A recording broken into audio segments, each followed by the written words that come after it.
Ya, kita lanjutkan kembali pemirsa dialog terkait dengan yang membahas apa saja yang terjadi potensi kecurangan di balik pencoblosan 14 Februari 2024. Masih bersama kami Prof. Juwanda dan juga Pak Kakak Suminta. Kita kembali ke Pak Kakak dengan pertanyaan tadi sebelum kita jeda. Terkait dengan ya ini Gakumdu yang kemudian tidak bertaji. Ya, memang konstruksi regulasi pemilu kita ini tidak untuk menghukum sebenarnya, lebih kepada melakukan remedial untuk perbaikan-perbaikan. Sehingga kalau kita perhatikan dari sisi denda misalnya, itu nggak terlalu besar. Bayangkan sebuah partai yang mungkin pendananya triliunan, tapi kemudian hanya dihukum 500 juta, seperti itu. Nah, tetapi ini dibuat sedemikian rupa untuk efek jera. Sehingga sebenarnya kalau bisa sih lebih banyak punishment administratif. Kenapa? Punishment administratif ini harusnya membuat efek jera. Misalnya kalau ada calon misalnya calon legislatif ataupun calon presiden, wakil presiden terjadi pelanggaran, itu bisa dieliminir. Itu sangat berat saya pikir dibandingkan dengan hukuman-hukuman lain. Tapi karena kan tidak terjadi, Pak Kakak. Saat ini tidak terjadi yang pernah korupsi itu bisa yang saya pikir perlu kita elaborasi. Artinya bahwa ruang yang sudah diberikan oleh undang-undang ini perlu kita lakukan, manfaatkan semaksimal mungkin.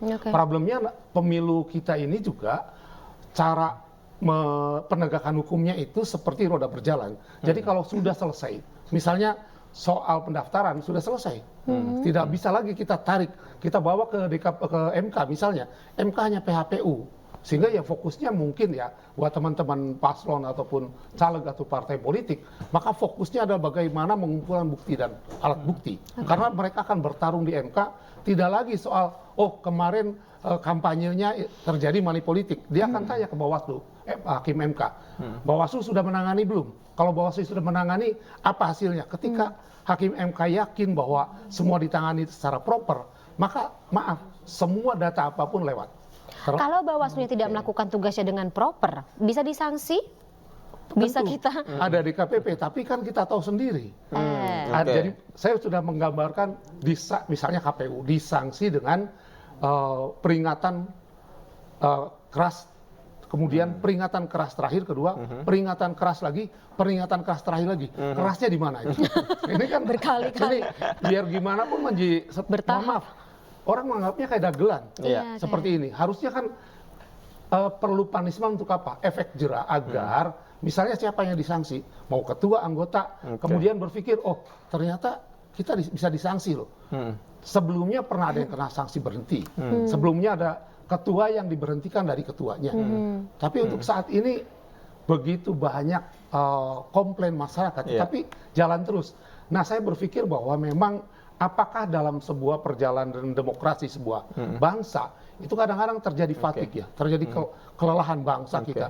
Misalnya soal politik uang yang permisif di masyarakat. Ini juga problem. Tentu saja ini harus ada treatment. Saya sepakat dengan Prof. Juwanda. Yuk kita lihat lagi undang-undang kita, masihkah memberikan ruang untuk demokrasi? Kenapa? Kita akan capek ini. Ketika semua berjuang untuk misalnya masing-masing pasangan calon berusaha untuk menampilkan sebaik mungkin, tapi habis oleh karena kecurangan. Ini problemnya di mana? Apakah undang-undangnya atau pelaksananya? Itu harus jelas dulu. Nah, ini menarik. Tadi seperti Anda katakan peringatan keras, kerasnya di mana? Ini ibaratnya ada SP1, kapan SP3-nya? Nah, padahal SP1, SP2, SP1, SP2 iya, tidak ada ujungnya begitu. Padahal kita ketahui lembaga penyelenggara pemilu ini kan ada yang mengawasi. Contoh KPU, ada Bawaslu, Bawaslu ada DKPP. Seakan-akan ini pengawasannya tidak berjalan dengan baik, sanksinya juga tidak diimplementasikan dengan baik. Prof. Juwanda, apakah ini maksimal atau hanya lembaga-lembaga ini hanya bagi-bagi kekuasaan saja begitu secara formalitas? Iya, karena memang begini dari awal, mohon maaf ya, harus saya lakukan kritik di sini. Proses rekrutmen dari KPU dan Bawaslu itu sendiri sudah mengandung nepotisme di situ. Ya. Kenapa begitu? Ini bisa masuk KPK dong ranahnya. Bukan KPK, nepotisme itu artinya begini. Sebelum orang itu mencalon sudah tahu siapa yang jadi loh. Ya. Itu aja ya. Mau bantal saya boleh, kita adu ya. Siapa? Ada sekian ribu yang nyalon.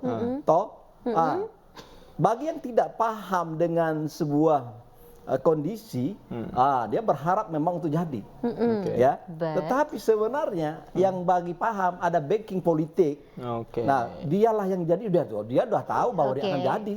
Nah, titipan begitu ya. Iya. Mau kita silakan, kita sudah si A, si B, si C misalnya, sudah titipan partai A, partai B, partai C. Nah, dengan demikian maka tidak mungkin ya kalau soal beri sanksi tadi ya, kecuali kalau seperti DKPP misalnya. DKPP ini saya sudah katakan ya, dari apa yang dilakukan dengan putusannya terhadap komisar KPU kemarin, itu di samping momennya sudah terlambat ya, di berapa hari sebelum kita pemungutan suara, juga tidak mungkin ada efeknya. Kemudian yang kedua, dia menggunakan zona aman dan zona nyaman. Jadi seolah-olah dia menjalankan tugasnya di KPP ini memberi sanksi. Nah, tetapi seperti misalnya tadi apa namanya peringatan keras terakhir. Nah, yang pertama dulu kalau tidak salah kan 1, 2, 3. Yang pertama itu terakhir juga tuh. Ini kosong. Jadi terakhirnya harusnya dipecat orang kayak gitu, diberhentikan. Berhenti sampai dipecat. Nanti kita lanjutkan lagi. Saya kasih kesempatan ke Prof Juanda usai jeda berikut. Iklan kita masih banyak, Prof. Terima kasih banyak pemirsa, tetap bersama kami. Kami masih akan kembali, tetaplah di Indonesia Memilih.